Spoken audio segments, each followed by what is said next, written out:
Bonjour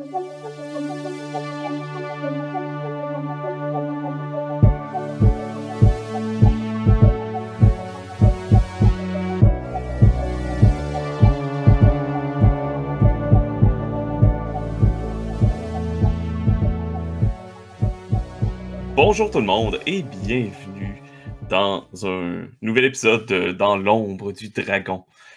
Donc on se rassemble tous aujourd'hui pour discuter un peu d'une rétrospective de la dernière année, de notre dernière année de jeu de rôle, de la dernière année aussi de Dans l'ombre du dragon, parce que ça fait pas mal un peu plus d'un an qu'on fait ça maintenant, et également de ce qu'on va attendre pour la prochaine année dans l'univers rôlistique et dans nos propres pratiques du jeu de rôle. Donc, petite discussion très conviviale pour fêter comme la fin, justement, le temps des fêtes, la fin de l'année, etc.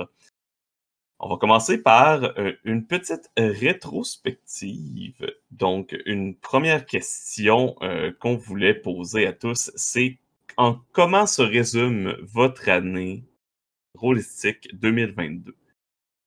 En quoi elle s'est définie? Quel a été peut-être le thème marquant ou autre pour cette année? Est-ce que quelqu'un veut se lancer? Sinon, ça me dérange pas de briser la glace. Vas-y. Ben moi, si j'avais à le définir un mot, je dirais probablement création. Parce que j'avais déjà créé des jeux avant, dont la quête de l'aube, mais ça faisait déjà quand même plusieurs années que j'avais pas fait grand-chose à ce niveau-là. Puis je sais pas pourquoi cette année, j'ai décidé de me donner à 120% là-dedans, puis j'ai créé, je sais pas combien, 7 jeux peut-être? Avec des jeux pour des concours, pour les jams, par exemple les jams Draconis, d'autres jams sur itch.io, vers le sommet, bien sûr, dont on a parlé lors de la dernière discussion, des choses comme ça. Fait que j'ai pas compté comme combien de mots, combien de pages ça fait en tout, mais j'ai l'impression d'avoir pas mal écrit là-dessus. Puis c'est toujours le fun de voir des gens qui sont intéressés par qu'est-ce qu'on fait, tu sais, que ça allume. Puis même si tu le fais découvrir juste à quelques personnes, t'as l'impression que quand tu fais ça, ça sert à quelque chose. Surtout que moi, en tout cas, quand j'avais commencé à créer des jeux de rôle, jamais j'avais vraiment d'ambition à ce que les gens les lisent ou encore moins les jouent. Puis là, au dernier Draconis, en personne, il y a quelqu'un qui a fait jouer un de mes jeux, préparé pour une des jams. Fait que déjà ça fait plaisir. Fait que oui, j'ai joué, mais j'ai beaucoup créé aussi. Puis non, ça a été plaisant de renouer avec ça. C'est quand même presque un jeu par mois. Ce qui est pas. Je veux dire, c'est quand même une tâche assez intense. Puis, tu sais, pour les gens qui créent, on sait que ça implique, peu importe la création que vous faites, là, on sait tous que la création, ça implique plus que juste mettre des mots sur une feuille. Là. Il y a tout le processus derrière. Il y a, parfois, la création aussi est un petit peu source d'anxiété avant d'être source de fierté. Fait que chapeau à toi pour cette année sous le signe de la création. Sinon, je peux emboîter le pas. De mon côté, je pense que cette année, je pourrais le résumer peut-être en un mot en disant que c'était un peu une reprise, un recommencement. Parce que, comme j'étais retourné aux études, les jeux de rôle avaient un petit peu pris le côté, disons. J'avais abandonné la plupart des choses. J'avais gardé quelques petites campagnes présentielles qui ont plus ou moins marché au début, jusqu'à temps justement que je recommence le podcast qui était un peu avant 2022, mais quand même. Et aussi deux groupes en présentiel, deux campagnes en présentiel qui ont commencé en même temps à peu près. Donc, ça a été vraiment une reprise de mes pratiques et essayer de naviguer juste entre jouer encore à des nouveaux jeux, faire mes campagnes de Donjons et Dragons, etc. Parce que c'est souvent ce qui me rebute un peu parfois des campagnes, c'est que je suis quelqu'un qui aime ça, vivre des nouvelles expériences, puis c'est des nouvelles choses. Fait que des fois, jouer au même jeu pendant un an, dans ma tête, ça peut sonner épuisant. Mais j'en reparlerai lors d'une autre question, mais ça s'est bien passé cette année.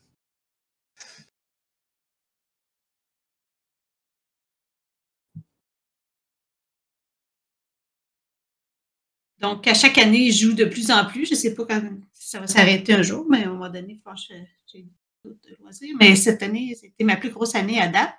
Et puis, en plus d'être dans ce podcast-ci, j'ai aussi joué dans un autre podcast qui s'appelle Au Bazar d'Ectélion. Donc, même j'ai fait une campagne de Donjons Dragons là-dessus.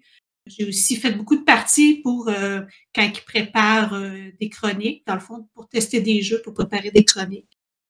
Donc, souvent, c'était même avec des Français. Donc, c'était le dimanche matin, les parties de dimanche matin pour que tout le monde soit là. Donc, j'ai connu vraiment beaucoup de rôlistes cette année. Vraiment beaucoup de nouvelles personnes que j'ai rencontrées. Donc, ça me donne plus de possibilités de jouer encore plus souvent.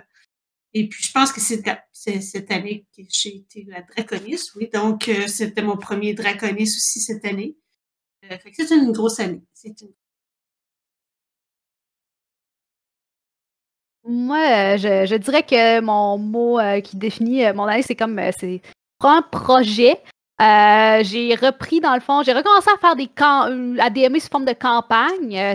J'avais interrompu ça pendant un petit moment, le temps de retrouver un petit peu mon temps, mon horaire qui stabilise. Puis cette année, j'ai recommencé, dans le fond, en février à DMer du Donjon Dragon. Puis honnêtement, cette game-là est probablement une des plus régulières que j'ai eues de toute ma vie. Choisir une journée puis y aller, la garder très régulière, ça change complètement, là. Faire des doodles, moi, je fais plus ça, là. Mais vraiment, ça a été vraiment un plaisir d'avoir cette campagne-là qui a évolué tout au long de l'année. On va bientôt avoir les 1 an de la campagne. Puis c'est vraiment avec des joueurs super intéressants. Fait que c'est quand même des gros projets. Même encore sur le côté des projets, en tant que joueur, je suis rentrée dans une campagne de Vampire la Mascarade, encore une fois, qui dure depuis plusieurs mois. Donc, vraiment des campagnes qui ils vont sur le long terme, puis qui se poursuivent encore sur le long terme, puis ça faisait longtemps que j'avais pas eu de partie comme ça dans lequel m'investir, donc je suis vraiment super heureuse d'avoir pu trouver ces genres de projets-là dans lesquels m'investir cette année. Magnifique. La deuxième question qu'on avait, c'était quelle est votre découverte de l'année? Que ce soit avec le podcast, sinon avec le podcast, on a eu la chance de tous essayer plein de nouveaux jeux qu'on ne connaissait pas. Donc, quel est votre coup de cœur au niveau auteur, autrice ou jeu en général? Est-ce qu'il y en a un en particulier? Première personne qui pense à quelque chose, allez-y. Moi, je vais donner mon coup de cœur à Apocalypse Keys, honnêtement. Le système est vraiment charmant. Je connaissais déjà un petit peu les Powered by the Apocalypse, mais celui-là aussi est vraiment excellent. J'ai acheté le livre dans le Kickstarter, puis honnêtement, j'adore ce système-là. J'ai hâte de pouvoir faire ma propre campagne avec un jour. Honnêtement, super bon jeu. Je suis vraiment contente de pouvoir y jouer sur le podcast. Donc, vraiment un beau coup de cœur cette année. Je vais enchaîner, je pense, parce que mon coup de cœur est aussi Apocalypse Keys. J'avais pas eu la chance de jouer à, je pense que c'est Brindlewood Bay qui utilise un système similaire. Ouais. J'avais pas vécu le système d'enquête, puis moi, le système d'enquête qui a pas de solution. Bon, pour moi, c'est tellement une idée de génie, c'est tellement ce que devraient être tous les jeux d'enquête. Je trouve ça parfait. C'est vraiment mettre en mécanique ce que tous les maîtres de jeu font, de faire que des fois, quand t'as pas une idée, les joueurs et les joueuses finissent par te donner l'idée ou la solution. C'est exactement ça. Puis je trouve vraiment que c'est magnifique. Un très, très beau système que moi aussi, je vais avoir envie de redécouvrir, même en dehors de la partie qu'on fait tous ensemble. Vraiment, vraiment gros coup de cœur de cette année. Moi, malgré que j'aime beaucoup ce jeu-là aussi, j'ai plutôt choisi The Station. Celui qu'on arrêtait, le jeu avec le train, là, Ouais. que j'ai vraiment beaucoup, beaucoup aimé. Un peu cosy, mais en même temps, nous, on l'a vraiment développé, vraiment fantastique, mais ça aurait pu être vraiment plus réaliste. Ça, c'est vraiment un jeu avec la mécanique que j'aimais beaucoup aussi. Mon coup de cœur de l'année. Ouais, vraiment, c'était vraiment, vraiment une belle expérience aussi. Surtout ce genre de jeu-là, ça ouvre la porte, je trouve, à plein de jeux de world building que des fois, on ne considère pas nécessairement ça comme du jeu de rôle. Il y a des gens qui ne considèrent pas ça comme du jeu de rôle, mais moi, je pense que ça vaut la peine d'essayer tous ces types de jeux-là pour voir justement qu'on peut y trouver des perles qu'on n'aurait peut-être pas joué sinon, si on pensait que tout ce qu'il y avait, c'était du médiéval fantastique, puis du tactique, puis tout ça. C'est un peu pour ça qu'on fait le podcast, d'ailleurs. C'est pour faire découvrir des styles de jeu. Mais moi, mon jeu découverte, c'est pas un jeu qu'on a joué sur le podcast. Oui, parce qu'il y a beaucoup de jeux sur le podcast, je dois dire, que je connaissais déjà d'avance. Bon, les découvertes, ça peut être quelque chose qu'on a redécouvert. Là. On n'est pas obligé de jamais en avoir entendu parler, mais je vais vraiment mettre en lumière un jeu que pourtant, plusieurs d'entre nous avons joué ensemble. C'est Alice is Missing, que j'ai joué à Draconis. Je sais qu'il y a beaucoup de monde qui en parlait, il y a beaucoup de monde qui l'entendait aussi. Pour ceux et celles qui écoutent, qui ne savent pas, Alice is Missing, c'est un jeu qui se joue complètement silencieusement. Puis, donc, nous, quand on l'a joué en Draconis en ligne, on l'a joué à travers Discord. Sur des adolescents qui se textent, dans le fond, sur la disparition de leur amie ou de leur sœur, dépendamment, Alice. Puis ça a été vraiment une expérience. C'est peut-être pas mon jeu de rôle favori. C'est pas le jeu de rôle que je rejouerais demain non plus parce que c'est assez demandant au niveau émotionnel. Mais c'est certainement quelque chose de... Je veux pas utiliser le mot révolutionnaire, c'est peut-être un peu fort, là, mais c'est quelque chose qui brasse pas mal les cartes. Puis en plus, ça se vend sur un format, je ne l'ai pas en version physique, mais un peu comme pour la Reine, ça se vend dans un format en petite boîte, puis ça semble être, du moins en France, je sais que ça a eu un gros départ pour être vendu justement un peu dans le mainstream, là, dans des boutiques de hobby, tout ça, comme étant c'est un jeu, oui, c'est un jeu de rôle, mais c'est une espèce de jeu d'enquête narrative qu'appelle. Moi, je trouve que c'est surtout un jeu émotionnel d'immersion. Donc, je recommande à tout le monde qui a la chance de l'essayer. Puis c'est dommage qu'on pouvait pas en faire un podcast. En même temps, comme c'est silencieux, vous voyez un peu le problème. Ça n'aurait pas été le meilleur podcast, disons. On va se filmer pendant 2 heures en train de texter. Oui, c'est ça. Mais c'est ça. Je pense que c'est vraiment une expérience unique. C'est pas, il n'y a rien d'autre, je pense, comme ça sur le marché. C'est ce qui en fait. Puis il y a eu une visibilité que plusieurs jeux indépendants n'ont pas eu non plus. Là. Je sais pas si c'était le marketing ou c'était juste le fait que ce soit unique, puis le bouche-oreille a comme explosé à un moment donné. Mais tu parles de ce jeu-là à des gens qui connaissent pas nécessairement les jeux indépendants, puis souvent ils vont en avoir entendu parler. Une autre question qu'on avait, c'est votre partie ou anecdote de jeu de rôle de 2022 préférée? Moi, je vais la prendre parce que, dans le fond, l'anecdote, c'est dans Alice is Missing, justement, qu'on a joué ensemble, Étienne, Dominique et moi et d'autres personnes. Parce qu'à un moment donné, dans le jeu, je prends la carte en fait, je me souviens pas c'était quoi la carte, mais le tueur était chez nous, il cognait à la porte, et là, il fallait que je dise dans le chat que le tueur était chez nous, puis que, il me semble, que c'était comme beaucoup trop d'émotions. C'était pareil comme s'il y avait vraiment quelqu'un qui avait cogné chez nous. J'ai vraiment vécu ça à fond, là. Puis là, tout le monde me dit, es-tu correct? Puis là, j'étais, ben oui, je pense que je suis correct. Puis j'ai vraiment eu beaucoup d'émotions, juste en retournant une carte, c'est fou. Dans ce jeu-là, le silence est puissant dans ce jeu-là, justement parce que je pense que l'anecdote que tu racontes, c'était après un moment où il se passait, on avait comme un petit accalmie, puis il se passait plus grand-chose. Je pense que quelqu'un est allé chercher le tueur ou quelque chose comme ça. Puis, c'est ça, il y a des cartes qu'on retourne à des moments clés. Ouais. À telle minute, on retourne telle carte. Fait que c'est pas toujours... on s'y attend pas, parce qu'on sait pas qu'est-ce que c'est la carte, là, probablement. Je me souviens plus exactement comment on joue, là, mais je me souviens que ça, je l'avais pas vu venir. Là. Fait que là, j'étais obligée d'inventer comme une attaque que je vivais, juste en l'écrivant à des personnes. C'est spécial. Moi, une expérience de jeu de rôle vraiment très particulière que j'ai eue cette année. J'avais trouvé sur Internet une compagnie, ça s'appelle la Candle House Collective, qui font des expériences immersives par téléphone. Donc, tu achètes un billet, puis tu donnes ton numéro de téléphone et cette compagnie-là va t'appeler et va avoir un scénario immersif donc que tu fais, puis tu parles à un personnage au bout du fil, à un ou des personnages au bout du fil. Et celui que j'ai fait, c'est Claw. Où tu es quelqu'un qui manage une ligne d'aide et tu as quelqu'un qui t'appelle, un adolescent qui t'appelle en panique et qui t'explique qu'il y a un monstre chez lui qui est en train de prendre son apparence. Et t'as comme tout ça, c'est une expérience d'à peu près 45 minutes d'horreur. Puis j'étais dans ma chambre, les lumières fermées, à parler justement à ce personnage-là. Puis hey, j'avais la chair de poule là, qui sortait. C'était vraiment super immersif. Il y avait du sound design. Il y avait plusieurs personnages au travail. Vraiment des moments tendus qui étaient super intéressants. Puis c'est vraiment une expérience nouvelle que j'avais jamais vue nulle part. C'est parce qu'il y a une YouTubeuse que je suis qui a fait une vidéo là-dessus. J'ai regardé ça, je me suis dit, ça a l'air hot. J'ai acheté un billet, puis ça a été une expérience, là, tu sais. Plusieurs jours après, des fois, j'y repensais, puis j'étais comme genre, oh mon Dieu, j'ai-tu pris la mauvaise décision? Puis si j'avais fait telle affaire, ça aurait-tu changé ça aurait-tu changé le résultat? Puis Ouais, ça doit être quelque chose, quand même. Là. Très intense comme expérience, honnêtement, là.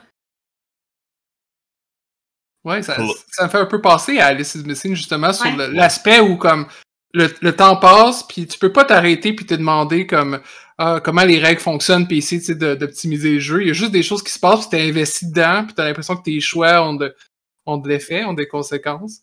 Mm-hmm. Puis je pense que ça aide, justement, quand on parlait d'expérience. Étienne, quand tu disais expérience, je pense que c'est le mot pour ces genres de trucs-là. Puis on dirait qu'on s'en va vers ça aussi, là, de vraiment mettre... Parce que, dans le fond, les jeux de rôle, une bonne partie de ce qui font leur succès, je crois, c'est l'expérience qui est créée autour de la table. Je suis pas en train de dire que les règles, c'est pas important. Je suis en train de dire qu'ils peuvent faire un espace, les règles, comme les personnes autour de la table, comme l'entente de table, si on a une, ça, peuvent créer un espace propice à ça pour, justement, s'immerser dans un autre monde. Mais il y a plein de façons d'arriver à ça. Il y a aussi... c'est quoi le nom? Le jeu... c'est Nuit, le jeu dont les règles sont toutes en audio seulement, puis qui est fait pour les personnes non-voyantes ou malvoyantes. Puis ça aussi, c'est une expérience pour les gens qui connaissent pas qu'est-ce que c'est, évidemment, qui sont pas un handicap comme ça. Un peu comme le restaurant là où on mange dans le noir. Oui, oui. C'est ce genre d'expérience-là, puis on montre que le jeu de rôle, ça peut être une façon justement de vivre des émotions, des expériences différentes. Mm-hmm. La différence, il y en avait à l'époque, il y a plusieurs années, des jeux de rôle comme ça, mais c'était vu vraiment comme des bizarreries, puis les gens ne touchaient pas vraiment. Puis j'ai l'impression qu'on dirait que maintenant, le public est pas mal plus réceptif à ce genre de jeu. Puis ça va amener un petit peu plus de renouveau, je pense, dans les jeux de rôle. Mais ouais, des expériences. On a vu beaucoup, là, j'évolue énormément dans le monde des grandeurs nature également. Puis justement, des expériences immersives, un peu comme t'as fait, Marilou. Je pense qu'on a vu de plus en plus apparaître. Puis je pense que les jeux de rôle, puis les grandeurs nature, je veux dire, c'est un peu le même monde. Là, ils suivent les mêmes tendances souvent. Je pense que ça va continuer dans cette direction-là. On dirait vraiment qu'il y a un tournant vers aussi comme une espèce d'y aller vers justement une simplification du système. Là, on est vraiment plus à l'époque où c'était comme des espèces de gros systèmes avec des mathématiques puis des tables. Tout ça. Des gros livres. On est vraiment comme à un état où il y a plein d'expériences de jeux de rôle qui ont plus vraiment besoin de système, qu'on se base vraiment sur comme une volonté à créer une histoire. Puis il y a vraiment comme une... Je pense que le jeu de rôle en tant que tel a une évolution vraiment vers une centralisation de la narration plus que le système présentement. Mm-hmm. C'est que le système devient plus simple, ça fait que les règles qui sont là, c'est souvent des règles qui vont beaucoup plus servir l'expérience de jeu, à mon avis. Fait que des règles superflues qu'au final, tu fais comme « Ah, mais on l'utilisera pas celle-là », puis ça change pas grand-chose à ton expérience, ça tend à disparaître. Pas utiliser une règle, mon Dieu. De mon côté, anecdote tout parti, je dirais quelque chose de très simple. Là. J'ai terminé justement la semaine dernière, ou il y a 2 semaines, on a terminé notre campagne, une de mes campagnes de Donjons & Dragons, ça fait à peu près 1 an qu'on faisait. On a mis fin, on a conclu vraiment l'histoire. Là. Il n'y avait pas d'autre échappatoire que la fin. Puis c'est rare que ça m'arrive. J'ai beaucoup plus tendance à décider avant ça de on change de jeu, je suis tanné. Ou que les parties, les rencontres ne se font plus, etc. On a eu des pauses, on a eu des temps des fêtes, on a eu des périodes, des semaines où les gens étaient un petit peu plus malades, etc. Mais on en est venu à bout, on a fini la campagne et c'est quand même plaisant, ça passait vite, plus vite que je pensais. Puis je me suis pas tanné à la fin, j'étais comme, je le finis parce que je sens que c'est la fin, mais j'aurais pu continuer encore un bout. Et c'est pas mal ça. je vais poser la prochaine question, donc qui va être en lien avec ce que j'allais dire justement, mais que souhaiteriez-vous voir dans le milieu du jeu de rôle en 2023? Ou de voir davantage? Donc, maintenant qu'on a fini les campagnes, qu'on a vécu toutes sortes d'expériences, justement, et qu'on a découvert des nouveaux jeux, qu'est-ce que vous aimeriez voir plus dans le milieu du jeu de rôle? Moi, je peux y aller.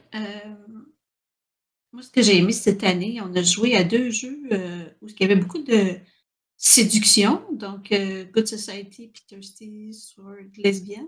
Oui. Ouais. Puis je trouve que c'est un côté que moi, en tout cas, j'avais jamais touché avant et j'ai trouvé ça le fun, justement, de faire moins de combats puis plus de petits jeux comme ça entre personnages. Donc, c'est quelque chose que j'aimerais voir plus cette année ou dans les années qui viennent. J'ai l'impression que les Powered by the Apocalypse sont quand même vraiment forts sur le jeu, beaucoup plus émotionnels, on dirait. Il y a beaucoup il y en a plusieurs que j'ai vus qui donnent des points pour des relations interpersonnages et tout ça, puis qui ont l'air de. Ça a l'air d'être une tendance avec le système de prioriser un petit peu ces liens-là et tout. Ouais, même le jeu de base Apocalypse World avait déjà des actions basées sur les relations qui étaient plus un petit peu plus des relations primaires, on va dire. Là. Mais je pense que cette tendance-là a suivi quand même là, avec les itérations. Ben, moi, quand j'y pense, je vais répéter un peu ce que Mathieu B, pour ceux et celles qui le connaissent, dit souvent, mais des jeux qui sont pas nécessairement faits pour les gens qui jouent à des jeux de rôle. C'est-à-dire ça veut dire aussi une diversité de jeux, là, mais je pense dans les jams, souvent on voit ça, des jeux qui sont plus rituels, des jeux qui sont introspectifs, ou plein de choses, ou ça peut être des jeux plus style party aussi. Dans les créateurs d'Apocalypse World ont fait ce qu'on appelle maintenant les party games dans les jeux de rôle. Toutes des choses qui permettent d'étendre le bassin sur des gens qui veulent jouer à des jeux de rôle, pour que ce soit pas des itérations tout le temps des mêmes choses. Comme c'est bien de faire des nouveaux systèmes propulsés par l'Apocalypse, il y a problème avec ça, mais des fois, ça peut être juste une idée qui germe, puis là, t'écris une page, tu trouves une mécanique intéressante comme on avait parlé, je pense, la dernière fois dans notre podcast d'édition, mais Bruno avec son idée de faire une pyramide en papier, de l'imprimer, de la découper, puis de faire le matériel de jeu à partir de ça. Tu sais, juste aller avec des idées qui sortent un peu de l'ordinaire, puis on peut en faire un jeu de rôle. Ça n'a pas besoin d'avoir des combats pour être un jeu de rôle. Comme on dit, ça n'a pas besoin d'avoir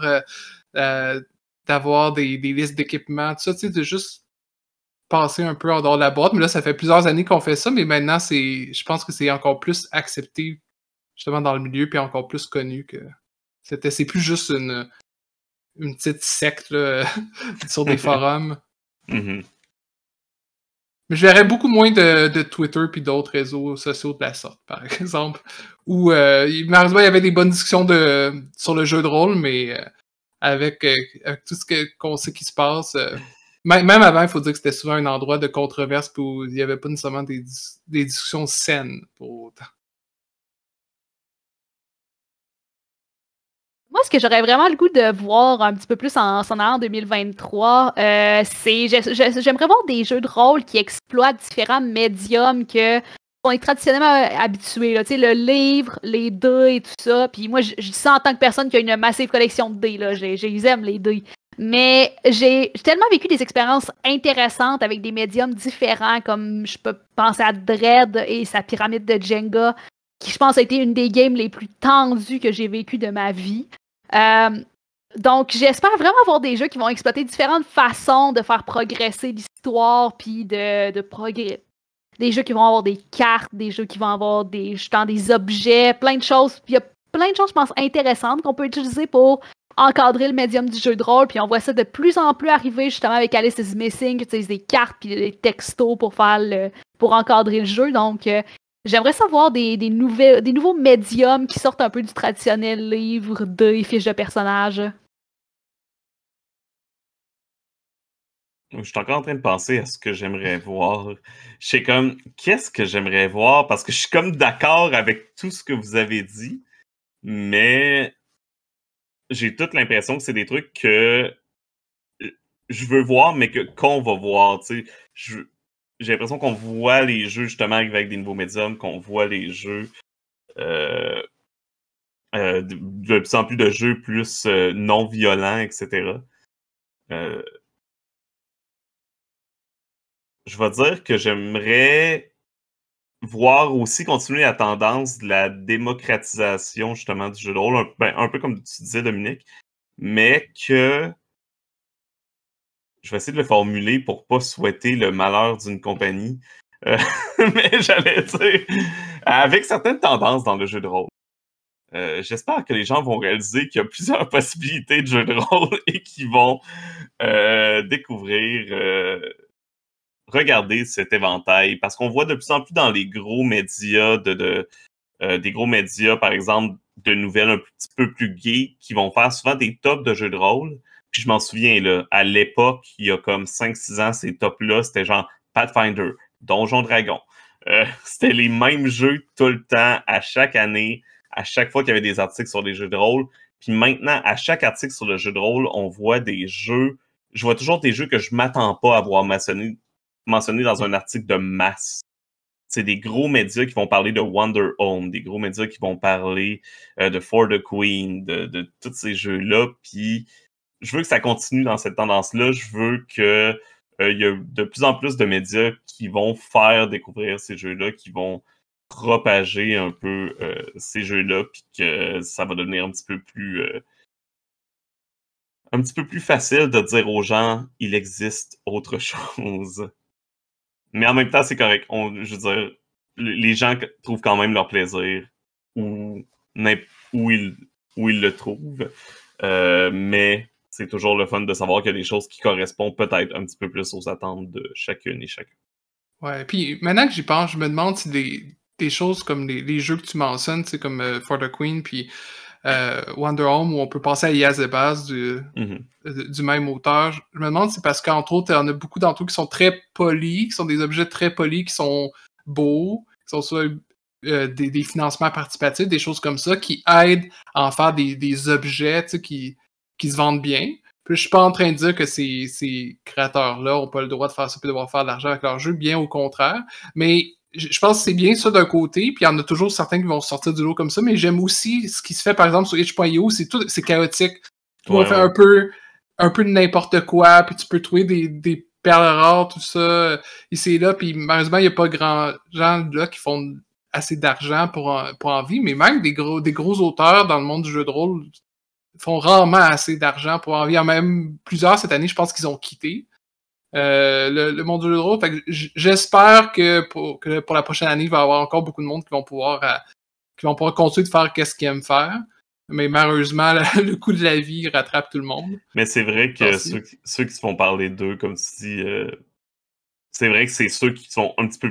Le culte du physique est quand même très présent aussi dans le monde du jeu de rôle, on se le cachera pas. Puis je pense que ça se voit. Mais espérons que ces jeux-là donnent une porte d'entrée. Un peu comme il y avait à l'époque avec les jeux de société, tu avais les classiques des jeux de société qui étaient au final des portes d'entrée vers les jeux un petit peu plus étranges.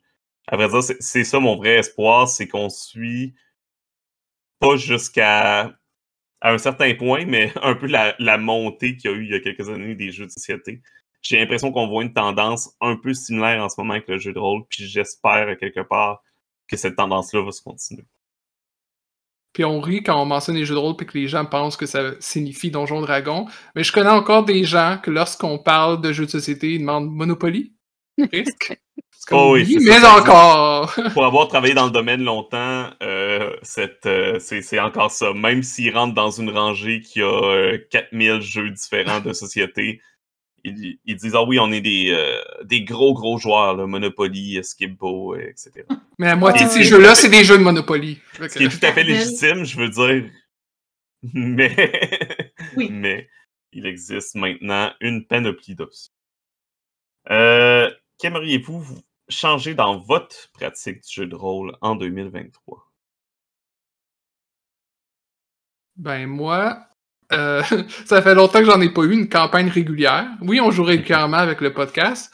Ça, c'était bien, mais d'avoir une campagne avec une histoire continue puis où je suis pas le maître de jeu, ça peut être quelque chose, il n'y a pas de maître de jeu où je suis simple joueur, mais ça fait longtemps que j'ai pas été simple joueur dans une campagne pour un certain temps. Juste d'avoir quelque chose de régulier, puis dans lequel on peut se remettre dans les vieilles chaussettes sur le personnage, des choses comme ça, pas nécessairement pour jouer pour 20 ans, là. Je suis plus dans l'idée où tu joues une campagne dans toute ta vie, là. Mais d'avoir quelque chose plus longtemps où j'ai pas besoin de préparer non plus, puis juste m'asseoir, arriver là, puis m'asseoir avec mes dés, ça serait pas de refus. Heureusement, c'est difficile avec le groupe régulier que j'avais avant. Bon, tout le monde a des enfants. Je sais pas pourquoi. Je sais pas d'où ça sort, ça, mais les gens autour de moi commencent tous à avoir des enfants et à être trop occupés.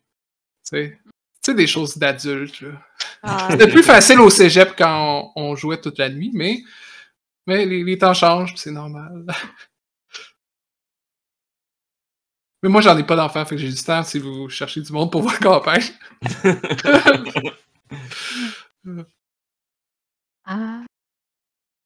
Moi, ce que j'aimerais améliorer un petit peu, honnêtement, je pense que je pourrais bénéficier en tant que DM de faire peut-être un petit peu plus de prep, là. Ça m'est arrivé quand même souvent cette année d'arriver à ma game le mercredi soir, d'être comme 15 minutes avant, puis d'être comme...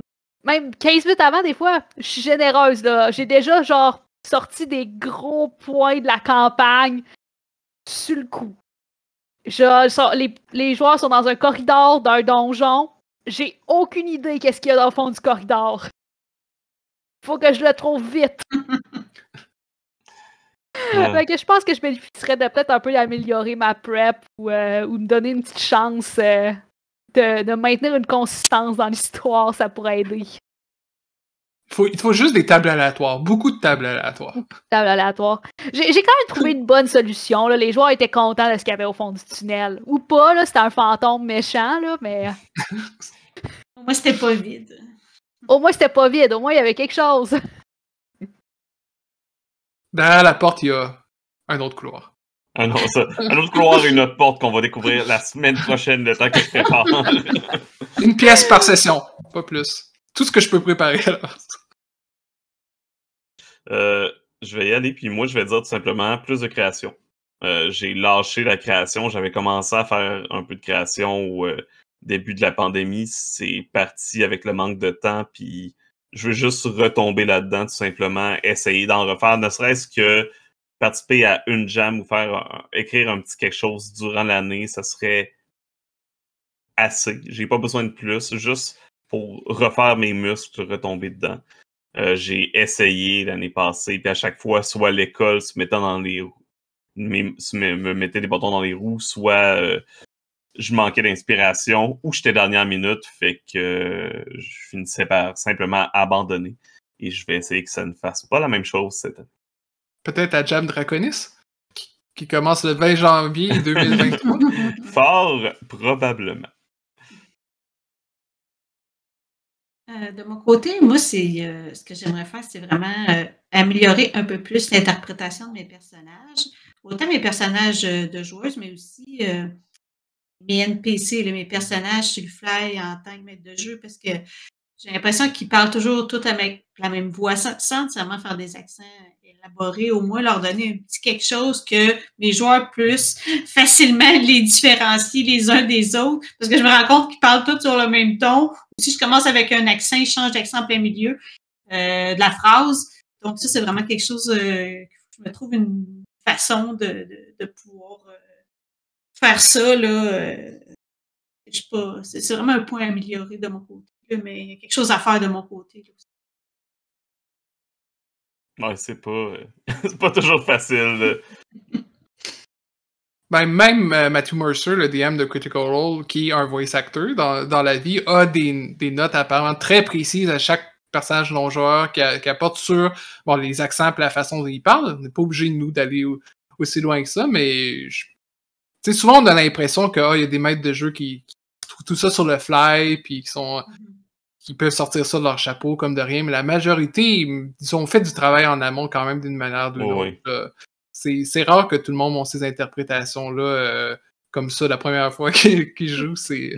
Puis à force de jouer, tu vas comme te trouver des archétypes d'interprétation de différents NPC. C'est juste ta liste va s'allonger. Fait que quand t'es comme rendu dans les plusieurs dizaines d'archétypes, même si t'es pas une personne qui fait des voix professionnellement, tu vas avoir assez d'interprétations différentes pour pouvoir les mélanger. On n'est pas... je sais pas. Des fois, on veut vraiment être comme c'est justement les meilleurs comme ça, mais je pense que si la table, si vous demandez à votre table puis ils ont du plaisir puis ça va pas l'air de déranger, si ça vous apporte du plaisir, c'est ça le principal aussi.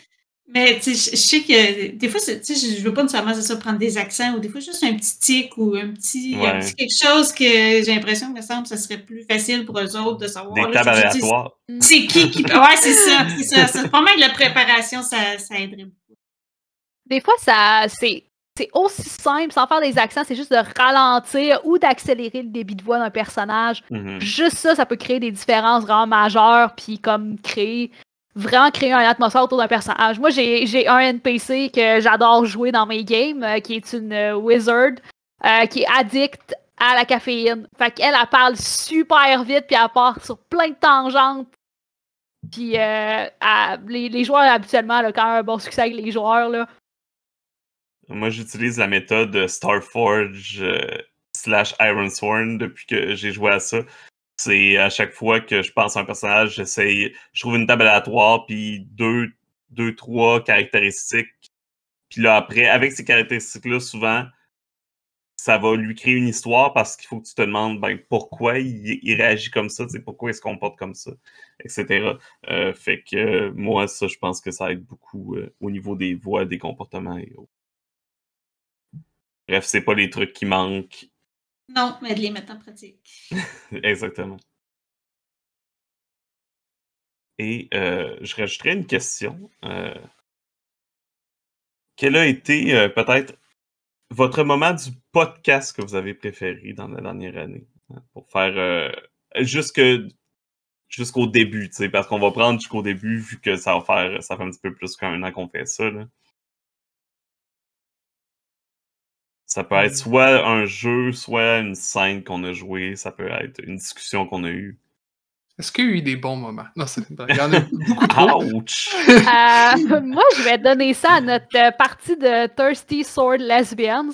Ce jeu-là, honnêtement, j'étais pliée en deux pendant qu'on jouait. C'est vraiment dur de faire de l'humour dans un jeu de rôle qui est pas comme... que l'humour, c'est difficile, puis en plus, dans un jeu de rôle, quand t'es un peu en improvisation, c'est encore plus difficile. Puis j'avais rarement ri comme ça dans un jeu de rôle, fait que j'ai vraiment, vraiment beaucoup aimé cette partie-là. Ouais, j'avoue que c'est la première à laquelle j'avais pensé aussi. Mais je vais en dire deux. Une plus cocasse, puis une moins. Ou plus sérieuse. En termes de partie, je dois dire que celle sur... j'ai un blanc, le Titan... Face au Titan. Face au Titan. Face au Titan, ça faisait longtemps que je voulais l'essayer, fait que ça m'a fait vraiment plaisir d'essayer, surtout avec vous. Mais pour ce qui est du plus cocasse, je dois dire que ton personnage Étienne dans notre partie de 2400, la limace de l'espace, je me rappelle plus son nom. Smorg. Ouais, Smorg, genre revenait pas. C'était difficile pour moi de rester concentré quand t'as amené ça en premier. Donc ça, je vais le donner, c'était hilarant ce personnage-là. Mais oui, Thirsty Sword Lesbian, c'était vraiment divertissant. Pour nous, en tout cas. J'espère que ça l'était pour les gens qui l'écoutaient, mais pour nous, c'est... Avec Ludipsy en plus, qui est vraiment une personne merveilleuse avec qui jouer. Ouais, et je sais pas si elle l'a fait finalement, mais elle m'avait dit qu'elle comptait elle-même emmener une partie après parce qu'elle avait été inspirée par la nôtre. Je sais pas si elle a joué. Il y en a eu une à Draconis de Roller Derby. Et pour les gens qui étaient là, plusieurs des personnes qui jouaient autour de la table avaient apporté leurs patins à roulettes et des casques pour se mettre dedans. C'était magnifique. J'aurais aimé être dans cette partie. Moi, j'aurais aimé être à Draconis. L'année prochaine, une autre chose l'année prochaine. Être à Draconis en présentiel. Draconis en ligne, bientôt, tout le monde. Hein. D'ailleurs, n'oubliez pas. Oui, c'est ça, les dates. C'est en février. C'est fin février ou début mars 2023. C'est 3 ou 5 mars, c'est ça. 3-5 mars. Ouais. Avec une jam, comme on disait, donc important. Ouais, mais cette fois-ci, la jam, ils vont annoncer, si j'ai bien compris, les résultats avant. Ou peut-être pendant, vu que c'est en ligne, ils peuvent faire un panel, mais apparemment, la dernière fois, c'était un problème en présentiel, justement parce qu'il n'y a juste pas de temps pour faire cette cérémonie-là là, pour récompenser les gagnants-gagnantes. Mais en ligne, c'est aussi une occasion pour vous d'aller écouter des podcasts. Aller écouter des panels et même vous pouvez encore en proposer au début janvier. C'est jusqu'au... Je sais pas quand ça finit, mais ça commence au début janvier, je pense, les propositions de panels. Ils vont faire les annonces de toute façon. C'est ça. Joignez leur Discord ou leur Facebook si c'est pas déjà fait. Sinon, je pense que Jocelyne et moi qui n'ont pas encore dit leur moment. Est-ce que tu en as un? Oui, j'en ai un, mais je me souviens pas du nom du jeu pour m'aider. C'est le jeu qu'on a joué avec Tyraneuil. 2 étés de Deux Cole étés. Martin. Oui, c'est ça, où on faisait un personnage dans les années 80, des ados dans les années 80, et le même personnage 20 ans plus tard. Oui, je pense que c'est ça. J'ai vraiment aimé parce que là, on changeait d'époque. C'était peut-être un petit peu mêlant à suivre, mais pour les gens qui regardent. Mais j'ai aimé le personnage quand il était jeune, plein d'espoir, et le personnage plus vieux, qui au contraire, plein de regrets. En tout cas, mon personnage était comme ça. Je trouvais ça le fun, la dualité d'aller d'un à l'autre, qui vivent en même temps, ces deux personnages-là. C'est le même personnage, mais c'était quasiment comme 2 personnages, là, vu qu'il y avait 20 ans de différence. Moi, j'hésitais justement entre ça. On l'a joué de manière accélérée, puis j'y repense souvent, puis j'étais comme, j'aimerais ça jouer vraiment dans sa version complète, plus longue, mais ça demande d'avoir les bonnes personnes pour jouer à ce genre de jeu-là. C'est difficile, c'est des jeux qui peuvent être un petit peu plus émotionnels parfois. Il y avait Cédric, tu sais, je te disais tantôt, oui. juste de séduction, mais il y avait Cédric là-dedans. C'est vrai. Mais sinon, je vais y aller avec... Là, c'est plate pour les auditeurs, mais je vais avec quelque chose que les gens n'ont même pas eu la chance d'entendre. Je pense que c'était notre première partie de For the Queen. C'était avant 2022, techniquement. Mais ce jeu-là, je sais pas. Ce jeu-là a quelque chose à chaque fois d'un petit peu magique quand je le joue. Je trouve toujours ça vraiment, vraiment plaisant, simple, rapide. Ça nous donne... ça réveille l'imagination des gens. Puis je pense que c'était une belle introduction à chacun et chacune qu'on a commencé à se connaître grâce à ça. Et on a rejoué par la suite. Donc, For the Queen était vraiment, vraiment... Les 2 parties étaient excellentes. C'est un jeu que je serais prêt à refaire. En parlant de jeu de séduction, on s'en reparlera, mais j'ai reçu un beau jeu de séduction par la malle. Je garde ça en secret pour les auditeurs, mais c'en est un qui vous verrez peut-être apparaître sur le podcast. Donc, c'était notre petite rétrospective de 2022 et nos espoirs, nos regards vers 2023. On vous remercie pour cette belle année de nous écouter, de nous encourager. Et on se dit à l'année prochaine. Bonne année tout le monde. Joyeuses fêtes et au revoir. Bonne année! Bye bye!